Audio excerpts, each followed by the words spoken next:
This video is about extracting metals. You don't find big lumps of many metals in the ground. The metal atoms tend to be joined to other atoms in compounds. We need to separate these other atoms from the metals in order to be able to use it. Metal ores are rocks that contain varying amounts of minerals from which metals can be extracted. Often, ores are oxides. Okay, so iron ore is made of iron oxide. Okay. For some metals, you need an awful lot of ore just to be able to get a small percentage of the mineral out. Copper mining, you need a huge amount of copper ore even to get just a tiny amount of copper. Copper ores typically contain only 1%. There are two ways that we can extract metals, that is the metal that we actually want, from their ores or from their minerals. The first is by a process called reduction with carbon. And that's what this video is going to talk about in more detail. The second is electrolysis. So these are the two ways that we can extract the metals from minerals that have them found in the ground.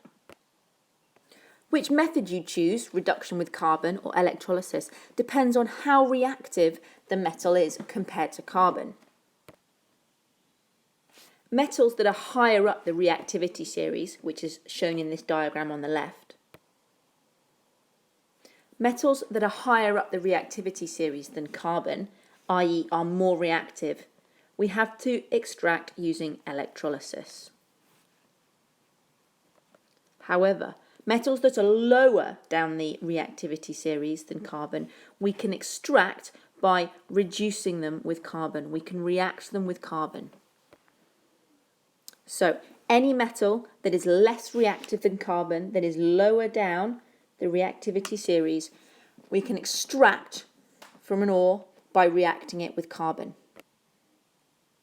This works because the carbon that is more reactive literally steals the oxide group from the iron that is less reactive. So iron oxide and carbon react together to make iron and carbon dioxide. Okay, iron and carbon dioxide.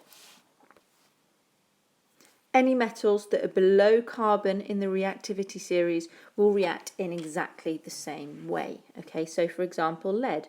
Lead oxide and carbon will react to form lead and carbon dioxide.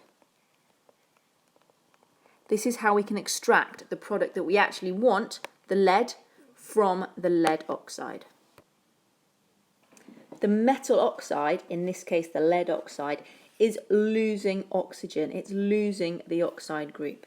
We call this reduction. Okay, losing oxygen equals reduction. The carbon is gaining oxygen to become carbon dioxide, and we call this oxidation. Okay, gaining oxygen is called oxidation.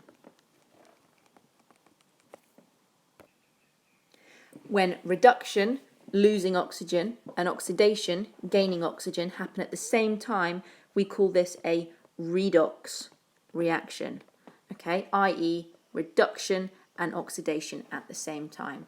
The lead oxide loses oxygen, it's reduced to form the lead, which is what we're trying to extract.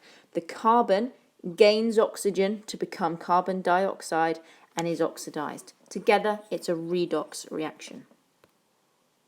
Remember, in exactly the same way, any of the metals that are below carbon, they are less reactive than carbon, can be extracted from their ores in this way, through reduction with carbon.